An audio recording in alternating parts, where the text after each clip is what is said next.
Let's talk about wide receivers that you should start or sit in week 12 of the fantasy football season. Unfortunately, we've got a ton of teams on bye. The Falcons, the Bills, Bengals, Jags, Saints, and Jets. So you will not have a bunch of names like Drake London, Darnell Mooney, Khalil Shakir, Jamar Chase, T. Higgins, Brian Thomas, Garrett Wilson, and Devontae Adams. These guys will not be available in your roster, but that's why you're here. Don't worry, I got you. We'll go through all 13 matchups, 26 NFL teams in play, and we're going to help you set those lineups. Starting with Steelers at Browns on Thursday Night Football, a good old AFC North showdown. Now, it's a low over-under of 39.5 points. It's actually the lowest on the week. Not surprising. I mean, even the high-powered Ravens last week versus Steelers in that AFC division, it was just absolute gnawing at each other's kneecaps, the entire way through, Dan Campbell style. Not that surprising. However, I do think there are a ton of wide receivers I'm comfortable playing in this matchup, especially considering the amount of buys that you have to deal with this week. So George Pickens, an absolute must start. The wide receiver 17 on the season, has been so good with Russell Wilson. We're not going to sit him, especially in a matchup that is top 6 for wide receivers. Can't start Mike Williams. You just can't. 32% of the snaps. You found out what would happen if you started him last week with a low percentage of snaps and he got no targets. It was tough. On the opposite side of the ball, I still think you can start Cedric Tillman. He had 8 targets. They just weren't, translated, but I still think he has a very safe floor. Jerry Jeudy ended up being the one who had a game. He had 6 catches, almost 150 yards, a touchdown, 26 PPR points. He is definitely in play for me. My wide receiver 30, he moves up those ranks with the amount of players that are out on a bye week. And I do think that the Browns are going to have to throw for the majority of this game. I do see the Steelers dominating it. So I think both Tillman and Jeudy are in play. And even Elijah Moore is a spot start. Guys, Elijah Moore is getting so many targets with Jameis Winston. In the Jameis Winston era, Elijah Moore is averaging about 9 or more targets per game. So, of course, I think if you found that on the waiver wire, you would be thrilled. He is a spot start, low expectations, but a safe floor. Moving on to the 1 p.m. Eastern Standard Time slate of games, we got the Chiefs at the Panthers. 41.5 point over under. The Chiefs are favored by 10.5 points. That makes them the largest favorites of the week. And let's be honest, that's no surprise. All right, we all expect the Chiefs to win this game. The question is, what can we do for fantasy football? Well, there's really only 2 names I think you can start in this one, DeAndre Hopkins and Xavier Worthy. Now, DeAndre Hopkins is unfortunately not going to be the guy you saw in Week 9 versus Tampa Bay where he got 8 catches, 2 touchdowns, but he will be a reliable floor type of player. So I do think he is still a startable name. And in this matchup, we could see guys like Hopkins and Worthy get their work in early on in the second half and then, be enough to have a safe fantasy floor. It was nice to see Xavier Worthy get at least 60 yards this week. That's his second highest in his career. He got into the end zone again. So I still prefer DeAndre Hopkins just because we've had more recent success with DeAndre Hopkins. But Xavier Worthy is one of those party picks. A lot of you guys are going to have to start Xavier Worthy simply because you have no other options with the buys going on this week and the injuries. So you can play him, have low expectations, know he has a very low floor, but of course, he's a fun party pick if you want to just throw him in there. Now, on the opposite side of the ball, number 1, this is not a good matchup against the Chiefs. The Chiefs are one of the worst matchups against your fantasy wide receivers. I don't think you can start Coker or Leggett, but also you have to think about this. Adam Thielen is expected to play in Week 12. So we know that Bryce Young is going to play. He's going to start for this team in Week 12. We know that. We know Adam Thielen is going to be back, and we know neither of these names have been reliable even without Adam Thielen in the lineup. What happens if you start Jalen Coker and Adam Thielen's actually the guy? What happens if you start Xavier Leggett and he gets 2 targets because Adam Thielen was peppered or Coker was peppered? I just don't think you can start any of these names. It's not a good matchup. We don't trust the quarterback, and there's too many mouths to feed at this point. Moving on, we've got an NFC North battle. The Vikings at the Bears. 40.5 point over under, tied for the second lowest of the week, and the Vikings are favored by 3.5 points. Now, here's the deal for the Bears. It's actually a good matchup. The Vikings are a top 5 matchup for your fantasy wide receiver. The issue is we haven't seen any of them establish themselves. We haven't seen any of them break out and have any sort of consistency. I still think, based off of all the people you're missing this week, that DJ Moore is going to be a must start for the majority of people. The good news is last week, 7 targets, 62 yards. 62 yards is the highest amount of yards he's had in a game since week 6. And we know that they just changed their offensive coordinator. So there's a lot of good signs. Not only did DJ Moore get 7 catches and 62 yards, we also had Rome Odunze with 10 targets, 6 catches and 65 yards. And you also had Keenan Allen with 8 targets, 4 for 41. So these guys are all kind of middling options. I think a lot of people will have to start a Chicago Bear this week because of the injuries and buys. But again, DJ Moore is the one that I would still prefer at this point. On the opposite side of the ball, Justin Jefferson, of course, you're going to start him. We don't really need to waste our breath. I will say lower your expectations this week because it is the toughest matchup in fantasy against the Chicago Bears. Their secondary is really nice, but Jordan Addison is a spot start at this point. The reality is if he gets a touchdown, he's going to be a good start. If he doesn't, you will regret playing him. What you have to hope is that the Bears are able to stay competitive in this game and that Jordan Addison is able to, score a touchdown and come through for you. But he is a Hail Mary at this point. He is a desperation play. If you have nobody better, stick him in there and don't watch the game. The fourth matchup we'll look at here is the Titans at the Texans. 41.5 point over under, the third largest spread of the week in favor of the Houston Texans. Calvin Ridley, had 3 straight games where he was really good for fantasy football, had a down week versus Minnesota in week 11, but he's still someone I'm going to label a must start. The Texans are a top 12 matchup for your fantasy wide receiver, and ultimately the offense just kind of funnels through him. On the opposite side of the ball, Nico Collins, my wide receiver 6, definitely wasn't what you wanted him to be this week. He had only 4 catches for 54 yards, but you have to keep in mind that there was a huge bomb touchdown, first play of the game that was called back. So Nico is going to be still one of the better wide receivers in fantasy football rest of season, especially in games where he's more needed, but I still think he's a must start. Tank Dell, really a disappointing player this year. There's no way around it. He's kind of like Jordan Addison. I don't think there's really a difference between them. The alpha on their team is Jefferson and Nico Collins. And if they score a touchdown, Jordan Addison and Tank Dell, then you're happy with it. Otherwise, you're a bit disappointed that you started those players. So again, depending on your options, he's my wide receiver 32 this week. If you don't have a better name, then you can put him in there, but it's not a great matchup. All right, let's talk Lions-Colts. The highest over-under of the week, and the Lions are favored by 7.5 points. So remember last week, we talked about how the Lions were the heaviest favorites last week, and they played the Jags, and the concern was, well, what if they put up so many points that they take out their starters?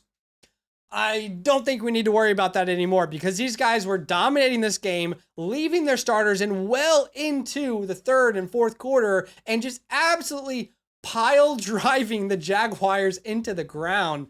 So Amon-Ra, of course, a must start, but I also think you can start Jameson Williams. He had 6 targets, 124 yards, and a touchdown. He was a great play last week. A little bit of a safer floor than Jordan Addison, but still a similar player, I'd say.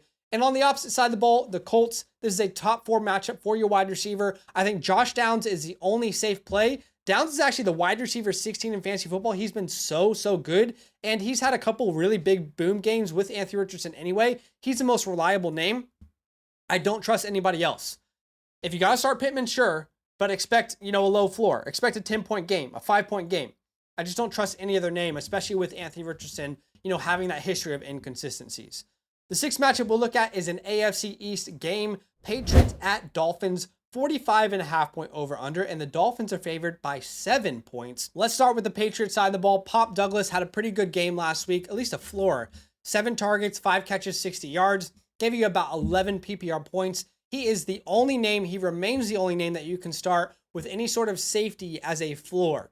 And there hasn't really been much upside in this wide receiver room either. They are, Drake May looks good. He's extending drives with his legs, but unfortunately, it's just not any consistency right now through the air. On the opposite side of the ball, if you own Tyreek Hill, this is what you've been waiting for, guys. You've been waiting for an 8-target game where he has 7 receptions and a touchdown. If I told you that this time last week, you would have thought I was lying straight to your face. But yes, he finally had a good game. Now he faces the Patriots. Remember, last week, the Patriots just gave up huge games to Puka Nacua and Cooper Kupp, so he is definitely in play for me. And then Jalen Waddle, look, I honestly don't think you can trust Jalen Waddle. I don't think most people could start him, but with the amount of people on bye this week, you could probably play him. He's my wide receiver 35, but let's be honest. If everybody was healthy, he's more like my wide receiver 45 this week. So definitely not a name I have much confidence in. I mean, he's only had 1 good game this entire year. All right, moving on to Bucs at Giants. And let me tell you something. I am excited for this one because of multiple reasons. I traded for Mike Evans 3 weeks ago when he, had that injury, whenever that was. And I finally get him back in the flock league. And I also just traded for Malik Neighbors last week, who was on a bye. So I get to play both Mike Evans and Malik Neighbors in the flock league. I am so excited to see these guys go at it. And it is a great matchup for Malik Neighbors. The Bucs are the third best matchup for your wide receiver. I don't care who the quarterback is. They just named Tommy DeVito as the quarterback. Guys, are we watching Daniel Jones? Why are you nervous that they're changing quarterback? It couldn't get any worse than Daniel Jones. I mean, it doesn't faze me at all. Malik Neighbors is still the focal point of this offense. And if Tommy DeVito can be more competent, then I'm all for it. Why not? It's a great matchup. You got to play him. Wan'Dale Robinson, he's kind of that floor play, all right? He's like that safety, that boring 10-point game that you can put into your lineup. Now, on the opposite side of the ball, Mike Evans, a top 10 wide receiver for me this week. This is when it begins, guys. This is when we need this run for Mike Evans to begin. He needs to average 95 receiving yards per game for the rest of the season to reach 1,000 receiving yards and keep his streak alive. And it starts this week against the New York Football Giants. Him and Baker Mayfield back on the same page. I'm so excited to see this back in action, obviously for reasons, because I have these players. Now, the next matchup we'll look at is the NFC East. We've got Cowboys and we've got Commanders. So, obviously, a very disappointing game last week for Terry McLaurin, right? He finished with 1 catch, 2 targets. He didn't play many of the snaps, and they didn't really target him. Jaden Daniels didn't really look his way. It was weird, but I do expect them to recognize their faults and fix that in the following game. We have seen Terry McLaurin be a great receiver through the year. Despite that bust game last week, he's still a top 7 receiver in fantasy football. So we're going to continue to fire him up until we see a bunch of bad games in a row. I think you'll have a great opportunity versus the Cowboys, which is a top half of the league matchup for your wide receiver. The Commanders are huge favorites by 9.5 points. There should be plenty of points to go around for Terry McLaurin and Brian Robinson and Jaden Daniels. Everybody should be able to eat. We're starting Terry McLaurin again with confidence. On the opposite side of the ball, it was nice to see a safe floor for CeeDee Lamb. He had 12 targets, caught 8 of them for 93 yards, almost 19 PPR points. It's great to see that CeeDee Lamb has at least competent play, despite not having Dak Prescott. It's a decent matchup. The Commanders are actually much better versus wide receivers. Here's what I'll say. If Marshawn Lattimore plays, I will lower CeeDee Lamb to about wide receiver 22. I still think you got to play him because of how good he is and how many targets he gets, but you might want to lower expectations if lockdown Lattimore is in that lineup, okay? So let's keep that in mind. Nobody else you want to play in these matchups outside of those 2 big names. All right, moving on to the start of the 4 p.m. Eastern Standard Time slate of games. Broncos, Raiders, and AFC West showdown. This is tied for the second lowest over-under of the week, 40.5 points. The Broncos are favored by 4.5 points. I think this one is very simple. There's only 2 names that we really need to talk about. Courtland Sutton, who has been on a tear, man. He and Bo Nix are tearing the league up. They are nasty. I'm telling you, man. This Nix-Sutton combination is special. Bo Nix has not scored under 14.5 PPR points since week number 7. He has been so good. He's a top 15 wide receiver this year in fantasy football. You're going to continue to ride him in a matchup against the Raiders, who don't give up many points to the position, but because it all funnels through Sutton, I'm comfortable to continue to play him. Now, on the opposite side of the ball, we do have Gardner Minshew starting again for the Raiders in week 12. He is my preference out of any quarterback they have for fantasy football purposes. I think he's the one who's going to be the most reliable for your wide receiver in fantasy football. Jacoby Myers is a must start for me, a top 26 play. Unfortunately, he had his first bust game, if you will, in week 11. He had 8.8 PPR points, but pretty much since Devontae Adams has left this team, he's been so good for fantasy football, such a reliable name. I'm going to continue to play him. Remember last time versus Denver, we had a healthy Patrick Surtain. He had 9 targets, 6 catches, and 72 yards, 13 PPR points. I still think there's a safe 10-point floor for Jacoby Myers. They put him in the slot. They put him outside. So he is a little bit safer than your traditional X wide receiver against Courtland Sutton.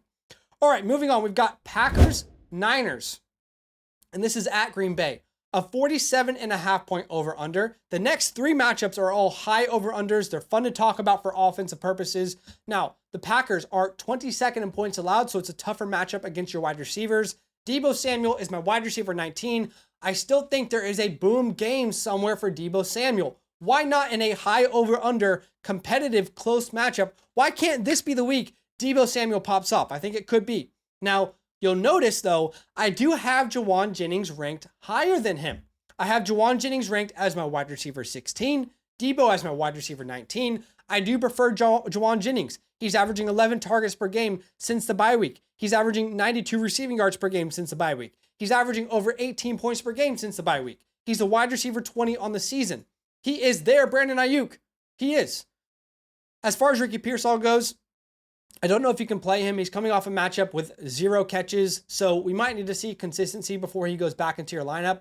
And on the opposite side of the ball, I am going to label Jayden Reed a must start. I'm hoping that this is a very competitive game where they need to get Jayden Reed a little bit more involved in these kind of layup scenarios. I do think Dobbs and Watson are fine spot starts, but if I had to choose one wide receiver, it would be Reed. He's been the more consistent, successful wide receiver on this team, the wide receiver 12 in fantasy football this year.